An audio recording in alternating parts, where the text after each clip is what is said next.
Welcome friends to another r/AmITheJerk video. We've got a lot of questions to ponder here, but the one question I have for you is could you hit those like and subscribe buttons down below? That said, our first story of the day is by Hey Gus. Am I the jerk for coming in hot when I arrived home and saw my father-in-law in his outside shoes on our brand new carpeting again? So this happened last night. My wife and I had some people at our house to meet our new niece. Nothing big, a few aunts, a cousin or two, and father-in-law. 2 weeks ago, we just finished a whole house remodel. We had our kitchen entirely redone, our hardwood floor sanded and re-stained, and had new carpeting installed throughout the house. Everything looks fantastic and my wife is beyond pleased. So I came home from work and was the last to arrive. I came in the door and the first thing I see upon entering is my father-in-law sitting in the living room on the couch, shoes on his feet. Now this has been an issue with him for about the last 10 years. He has refused to take off his shoes in anyone's house, stating they're his feet and he wants them covered. So I said a quick hello and then said, "Hey father-in-law, this is brand new carpeting. We don't wear shoes in here. Here, I'll even take them so you don't have to get up." He looks up at me from the couch and says, "No, you need to drop this." This pissed me off a bit. This is not a new discussion and my wife and I's opinion on this is well known.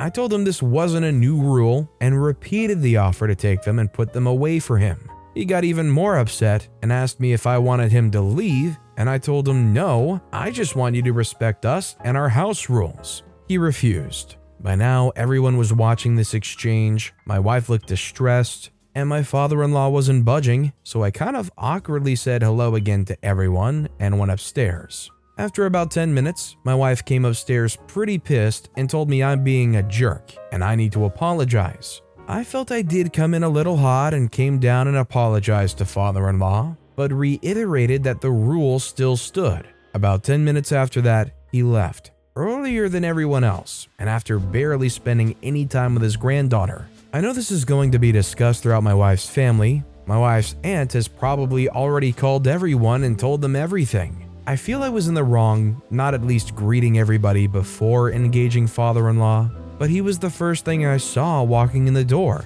He knows this is a hot button with me, and he knows his daughter and I have argued in the past about me requesting him to take off his shoes in our house, and me getting upset when he refuses. We still have guests here, and I'm sitting here waiting for a discussion with my wife when they leave. She thinks I shouldn't have approached him in front of everybody and shouldn't have been rude about it. So, am I the jerk? In my opinion, I would say that OP is not a jerk.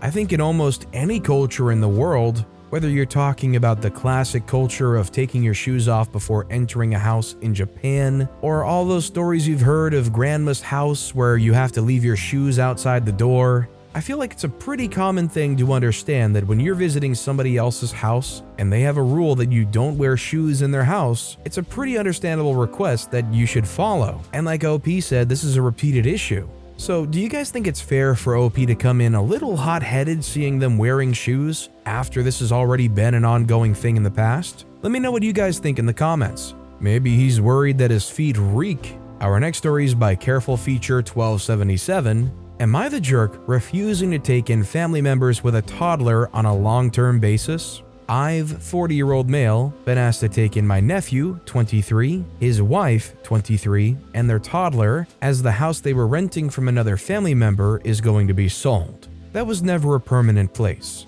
They knew they would need to move out when it went on the market. They can't afford to buy a place of their own. My mother's insisting that since I live in a 3-bedroom house with my wife, 38, and pets, we have 2 rooms free and should let them move in, as that's what family's for. This is not the case. One room is an office/hobby room that's used regularly, as my wife is work from home. The other room is the size of a closet and used for storage. We're child-free, so my house is not child-proof, and there's so many things that will need to be changed just to accommodate them. I'll need to pack away and put away my figurines, as we all know toddlers like to touch everything. It's been suggested we build an office in the back garden and give them those 2 rooms. Apart from all this, the time frame is till they can buy a house? They say 2 years max, but we feel it's gonna be 5 years or forever. Having a child in the house changes everything. It seems we're being asked to change our lifestyle because we don't have kids and because we live in a 3-bedroom.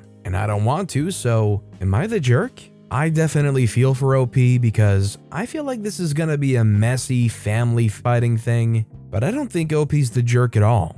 Like, anybody that does go out of their way to take family members in like that, God bless them. They have a bigger heart than a lot of people do. But it's also not fair to OP and their wife to just change their lives up, change their living situation, which hopefully they're comfortable with, and uproot themselves for years with an asterisk written on the end of that to accommodate his nephew's family. They might try to put so much guilt and blame and frustration on you, but in no way is it OP's fault or OP's problem. This next story is by OKGolf1336. Am I the jerk for refusing to go to my sister's 5th birthday party and not elaborating? I, 23-year-old female, and my brother had very different upbringings. My parents were never around for me or had time for me. I would be sent to my grandma's, or my aunts and uncles would look after me. When I turned of age, I stayed home. They would leave me dinner unless they added things onto the shopping list for them to buy so I could make my own dinner. I was the classic case of, she's mature for her age, so I didn't really know any different, and my upbringing didn't bother me up until I started dating my now boyfriend of 3 years.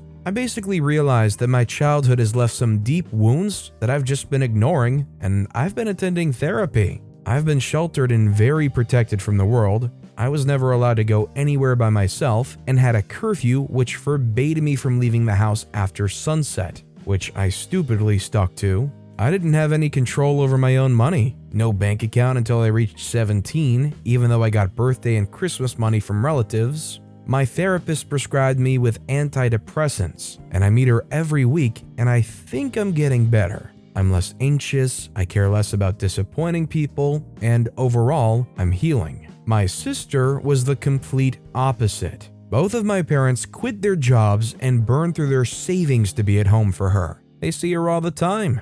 Lots of hugs and being told she's loved. Not once have they ever said to me, I know she's only 5, but at the rate my parents are acting, I may as well be a random child to them. They never phoned me or tried to contact me, and I've made my peace with that now. For my last birthday, they sent me a card. I feel like if I didn't call first, I would basically be non-existent to them. I don't even have a room at home anymore because it's now my sister's. All of my things are crammed into my tiny flat I have in my uni city. Why my parents bought a new house but with only 2 bedrooms will always amaze me. My sister's 5th birthday is soon, and my parents asked me to come down for it, but I refused. I don't want to undo the progress I've made in therapy, and I don't want to cause a scene on her birthday, so I figured it would be better to stay out of it and come back when I'm in a better headspace. They won't take no for an answer and keep messaging me and calling me rude. I told them that I'm busy with university and will come down to celebrate at another time, but they believe there's nothing more important than her birthday. I don't want to tell them that I'm in therapy because of them, as they don't believe in therapy since it's a waste of money when you can discuss things like adults. So, am I the jerk? I think OP is by far not the jerk. I think you could never be the jerk if you're focusing on choosing your mental health and sanity over going to some family event. The only time I think you would be obligated to go to that is if you really wanted to go. Our next story is by QuirkyEb3716. Am I the jerk for putting a stop to a weekly house guest that's family? My husband and I are both on marriage number 2 and both have children from previous marriages, but none together. He's over a decade older than me and has much older children than I do. My stepdaughter lives an hour away with her family. She works part-time, which is always at the end of the week and the weekend. Her work is located near our home, so she would stay with us each week. We also have a business at our home, so we have an influx of people and traffic all week. My husband runs the business and I work from home for another company. My stepdaughter works long shifts and would arrive at our home anytime from 8:30 p.m. to 2 a.m. This would be from Thursday to Sunday depending on our shifts for the week. My husband and I both work Monday to Friday days. This was frustrating to me as I felt this was exactly when we were trying to wind down from the workday, or if on the weekend, from the work week. It was also every week and every weekend. After a long day or week of work, I didn't want company, especially the end of every week and weekend.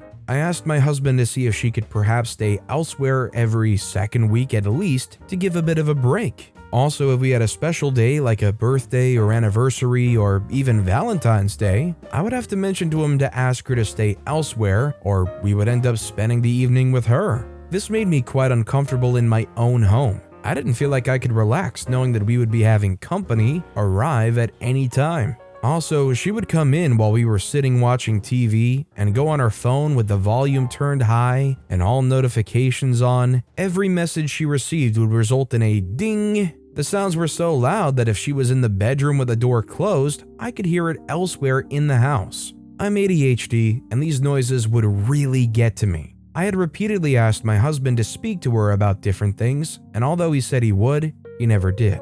However, she apparently picked up on my irritation and mentioned to him that she didn't feel comfortable, to which he immediately addressed with me. I lost it. I told him that it's ridiculous that she feels that entitled that she can complain to him that she doesn't feel comfortable in our house, in which she's staying a few times a week for nothing. This resulted in several arguments, but after many talks, he did seem to understand my point of view. He finally talked to her one day and told her I wasn't comfortable with her staying at our home every week, to which her response was asking why my son, male 19, was still able to stay here. She's since been staying elsewhere, and it's been nice to have our privacy back. However, I'm left wondering if I'm the jerk. So I looked in the comments, and there's a very, very important piece of information OP left out. The stepdaughter is 36 years old. OP is definitely not the jerk. This is a totally grown woman doing this. Our next story is by Tattooed Noob AITA. Am I the jerk for getting mad my artist hid their initials in my tattoo? I went to a tattoo shop in my area with a photo of the tattoo I wanted. It was one my dad had gotten to honor my past grandfather, whose father also had it. But the point is, it was important to me that the tattoo looked exactly as it did in the photo. I get to the shop, I explain everything, I pay, get the tattoo, and we're done. I think it looks awesome. Everything is great, until a few weeks later when I show my great-grandmother the tattoo. She's static, grabs my arm to look at it and compliment it, then asks, "Who's AJ?" I ask her what she means, and she points out on the tattoo where the initials A and J, or maybe T, were hidden in the tattoo. I'm instantly pissed as my artist's name is Alice Trevor. She tries to assure me it's no big deal if I hadn't noticed it till now, but I still reached out to the artist sort of irritated. They told me the style of art I got is called traditional and it's pretty trad for all artists who do that style to do it. I demanded a partial refund and they refused. So I complained to the owner who made the artist give me a full refund. Now the artist is running a full smear campaign talking about moving shops and all kinds of crap.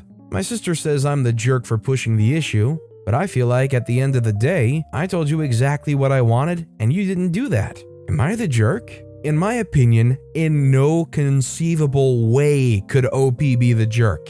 In my opinion, I'm imagining this happening to me, and a full refund is like a light thing, like they should be paying me compensation on top of a full refund for like emotional damage from being so pissed that they put their initials on my arm. How messed up is that? I'd feel like a branded cow or something stupid. I legitimately think somebody who goes and does that should never be allowed to work in any proper tattoo parlor again. This next story is by Nora Rodriguez, 26. Am I the jerk for leaving my husband at the clinic and driving off? I, female 26, have been together with my husband Austin, male 35, for 3 years. He was married before me but divorced his ex-wife because she couldn't have kids. Ever since I became pregnant, he did a complete 180. He became obsessed by constantly watching my every move and breathing down my neck.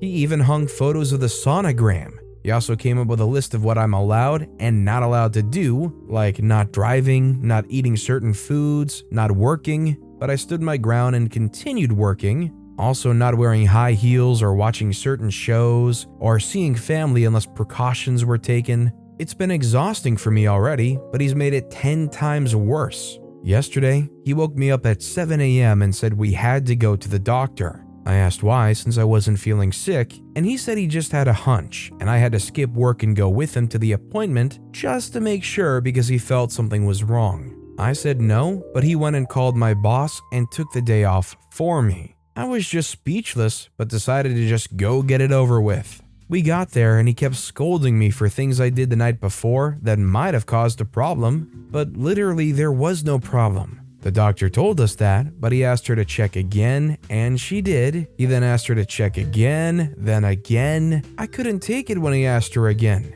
I just got up, took my bag, and walked out and left him arguing with the doc. I got into the car and went home immediately. He kept calling, then came home and started yelling at me for leaving in the middle of my examination and then leaving him at the clinic. I blew up and told him I couldn't stand his obsession anymore and that his paranoia made me feel paranoid and is beginning to affect my social life, mental and physical health, and my livelihood. He looked at me, then said I heard him with what I said and that he was just trying to make sure the baby was fine and I was being aggressive and irresponsible towards him and the baby this entire time. He said I was acting like a neglectful mother when the baby isn't even here yet, then left and turned his phone off. This morning, he's acting distant and is expecting some sort of apology for what I did. Am I the jerk? Am I overreacting? I think OP's definitely not the jerk. There's cautious, and then there's overly paranoid, and this guy is definitely overly paranoid. Like, I think it's great that they're trying to go to every length they can to make sure the baby's safe and the mom is safe, but like, let the people breathe and, have a life. You can't stick them in a bubble. And I feel like if anybody knows when there might be an issue that you need to go to the doctor for, it might be the mom that's actually carrying the baby. Our next story is by Wazatoger12. Am I the jerk for banning my dad from bringing my mom to my wedding? So I, 24-year-old male, am getting married this summer to my beautiful fiancée Holly, 25-year-old female. I'm an only child. My mom and dad, I always felt like had a very good relationship from the outside. But when I was 14, my mom cheated on my dad with a family friend, absolutely broke my dad, and my mom became almost unrecognizable afterwards. She was a great mom and always felt like she was affectionate with my dad, but she became cold right after everything came out. My parents tried counseling, but my dad couldn't look at her. The divorce was horrible. My mom went after my dad so hard, tried to get majority custody, tried to financially screw him over too. And on top of everything, she kept dating the family friend. I told her from day one that I wouldn't be dealing with her anymore if she kept dating that guy. So around 15, I started living with my dad full time. He was still in a vulnerable spot, but together we started working out and doing things to keep him busy. It took years, but my dad got back to his old self. I spoke to my mom occasionally, even though she lived a couple blocks away. She would call all the time and try to meet up. But I basically told her to screw off and to start a new family because I had no interest in being around somebody like her. Well, 9 months ago, me and Holly got engaged. My dad asked if I planned on letting my mom know. I told him I didn't and I wouldn't be inviting her to the wedding. Well, I guess he took it upon himself to call up my mom and inform her, and then they started talking. 3 months ago, I show up to my dad's and my mom and him are there. They sit me down and tell me that they've been dating. I called him dumb, pathetic, and reminded him of all the things mom did to him. How she's only probably back because she's out of money and places to go. My mom tried to intervene, and I told her to shut the freak up. I told my dad that he can do whatever he wants, but I'm not going to sit by and support it, and we worked together to get him back. So I felt like he wasn't valuing himself or me. My mom's been trying to get an invite to the wedding, but I told my dad it's simple. Your invite is a solo invite with mom. A +1 if you bring any other human being. My dad is distraught according to relatives because he feels like he has to choose between his only kid and his wife. I told my dad that it was gonna be like this from now on. Any holiday would be a solo invite. I wouldn't be bringing my grandkids around his house if my mom was there, so he needed to think carefully. My mom's side of the family started trashing me, so I uninvited all the relatives that were giving me crap on my mom's side. My fiance is totally understanding, but we want to make sure, so we made this post. Am I the jerk? I mean, this was somebody in your important developmental years that totally left you upset and struggling and gave you the cold shoulder. And by someone, I mean your own mom of all people. I think OP's not the jerk, and again, this isn't about their dad and their dad's choices and even the fact that they're dating them. It's solely because OP does not want to be around them, and that's 100% something that OP has every right to do. This next story is by Stupid Chair Throwaway. Am I the jerk for refusing to use the gaming chair my stepfather brought? I'm 16-year-old male. My stepfather has a son, 8, from his previous marriage, and he's annoying. Always gets into my room, uses and takes my stuff, even after I tell him not to steal from me, stomps his feet like a freaking baby and destroys stuff when he doesn't get what he wants. I tell my mother and his dad give up and he gets what he wanted. Last week, he got into my room again. I'm not allowed to lock my door, and wanted to use my laptop. I was still napping and he woke me up, so I was already pissed from just that. When I said no when he began his whole tantrum, I just snapped and screamed at him to get the freak out of my room. Stunned him for 1 Mississippi second before he screamed back and kicked my chair, breaking one of the armrests off. That chair was my late dad's. It's one of the only things of his I still have left because the rest were sold when we moved to stepfather's place because there's no room. I haven't talked to anyone in the house since because my mother and her husband still refuse to give that little crap more than a half-hearted scolding. I've started to use my drawer and desk to block the door when I'm in the room, and apparently it's a big freaking deal and a fire hazard.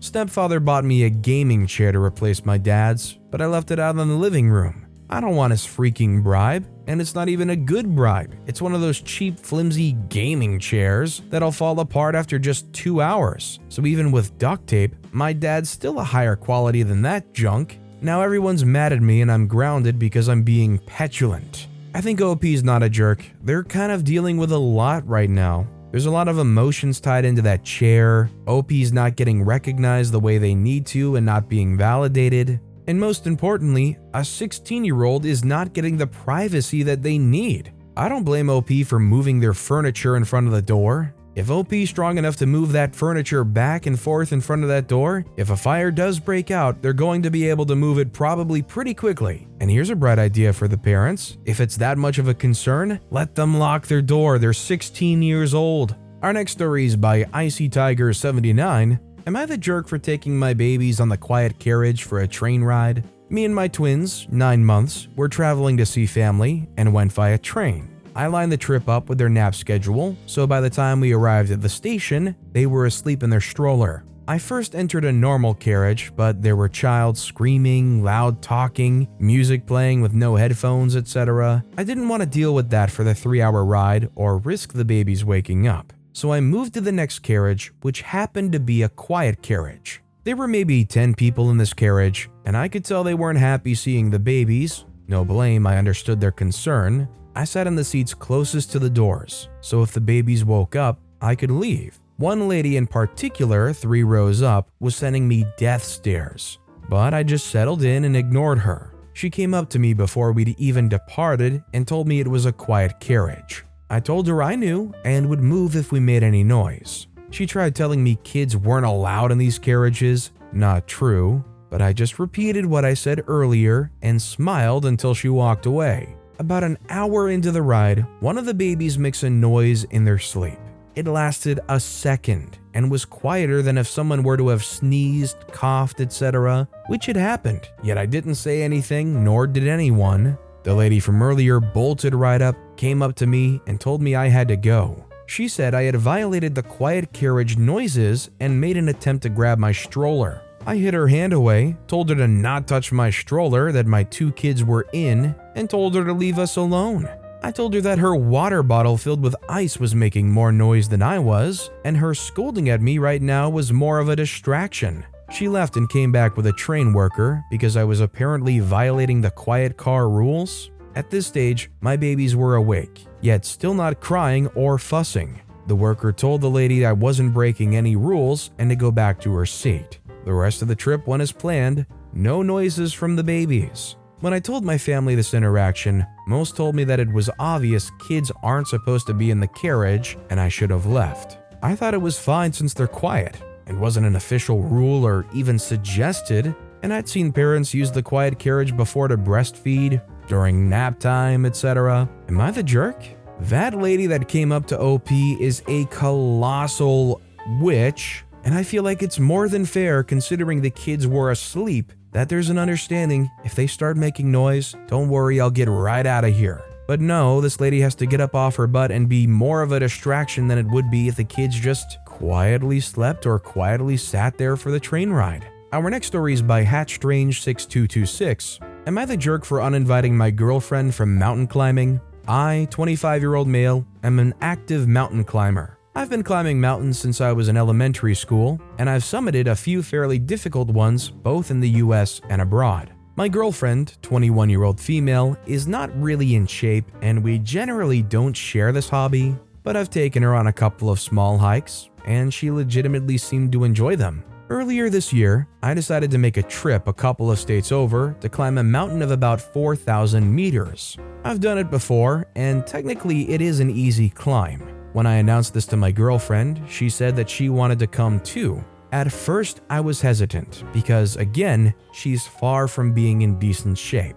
I told her that 4,000 meters is pretty hard, and she would have to start training for it immediately. She agreed, so I added her into the travel and hotel arrangements, assuming she'd stick to the training plan. 10 weeks have passed, and she's done next to nothing in preparation. If anything, she's gained weight in this time period and gotten into even worse shape. She said it's because she's working from home and can't really muster the energy to get out and train, but I've gotten increasingly anxious over it. With the trip 5 weeks out, I called her last night to tell her that I was canceling her ticket. She first promised that she'd start getting ready right away and practically hung up on me to go train. I canceled all the accommodations I reserved for her in the meantime because 5 weeks of preparation is not enough. When she called me back an hour later, I told her about this, and she was absolutely crushed. Her sister called me later and shrieked at me until she was hoarse about how horrible it was for me to do that to her. I couldn't get a word in and eventually just hung up. My phone kept getting blown up from texts, so I turned it off to go to the gym. I'm honestly afraid to turn it back on because I'm afraid of what will have been sent to me during the downtime, and I wonder if I owe her an apology or if I should stick to my guns here. I'm gonna say OP's not the jerk. I don't know all the specifics of if OP tried helping them in training for it and like all the specifics of that, so maybe it's, something that needs more information. But this was definitely a situation where they agreed to train for something that would take them a considerable amount of work apparently, and either failed to give updates or just didn't do any work towards it. It kinda sucks and it might hurt to hear, but I think OP's just being honest about the realities of the situation. And our final story of the day is by Ashaween. Am I the jerk refusing to pay more for a salon service than initially quoted? I was visiting LA and booked a full head of highlights, $500, with a well-known colorist. Yes, it's pricey, but hey, when in Rome. I was quoted $500 and 3 hours when I booked the appointment online. Then the series of events went like this. I get to the appointment on time, I work remotely and took the day off to make this work. They inform me that they may not have the supplies to color my hair, but they're waiting for a delivery. We start the appointment 30 minutes late. I'm irritated, but at this point, I'm just happy to not have to reschedule. I tell the colorist I want to go as blonde as possible. For context, I have 2-month grown-out golden blonde, professionally done highlights. My hair's not thick, curly, or long. I've been told my hair's fine, but I have a lot of it. We make a game plan. She says she can't get me platinum today as it could damage it, but we'll get as close as we can. She and her assistant go through foiling my hair. I've been getting salon highlights for about 20 years. From what I can tell, I'm getting a full head of highlights. At times, she stops to help other clients and comes back to me. At this point, I realize I'm going to be there all day. It's fine. After the hair is processed, they do a treatment in the shampoo bowl. I think it was a conditioning treatment. I wait another 30 minutes while that sits, followed by a gloss, sitting another 10 minutes, shampoo, and blowout. I'm there for 5 hours. Annoyed, but didn't say anything and just happy to be done. I'm happy about the result. She mentions that she's surprised how much my hair lifted, but it's likely because it's in good condition. I pay the $500 with my card on file and tip 20% in cash. She tells me when I'm back in LA to book again, and she can get me lighter. Great. I decide not to book that day, just so I can see how it looks over the next few weeks. I leave excited with my new hair. 20 minutes later, I have a voicemail from the salon saying they undercharged me. The price wasn't $500, it's actually $1,000 for the service I had. I'm shocked. I freeze my credit card so they're unable to charge anything else. They start texting me saying the colorist was so busy, she forgot to mention it to the front desk. They keep calling. I'm annoyed now since we never discussed a price increase, never mind 2 times what was originally quoted. Am I the jerk for refusing to pay? I had intended to sleep on it and just message them back in the morning with feedback on how this is bad business, but they can charge my card. But now I really don't want to pay it. It would have been bad enough had they tried charging me $1,000 when checking out, but I was already gone at this point. Also, if it was $100 more or something, sure, whatever, mistakes happen. But double the initial price? And I wasted my whole day off there. Most of it waiting around for color to process. As far as I know, it wasn't more work for her. I think OP is definitely not the jerk. This seems extremely scummy, and to me it seems like a scam. I would not pay them, and I would try to avoid ever even having contact with them again. They never told you at any step of the process that it was ever going to cost more than $500. You don't owe them anything. But with that being said, that's all the time we have for today. So of all these stories I've read today, which is your favorite and why? Let me know in the comments down below. And if you haven't yet, if you could like and subscribe, that would mean a lot to me. Whatever you do, whether it's liking, subscribing, turning notifications on, all of it helps grow this channel, and I appreciate the heck out of it. So until next time, I'll see you all tomorrow with some more stories.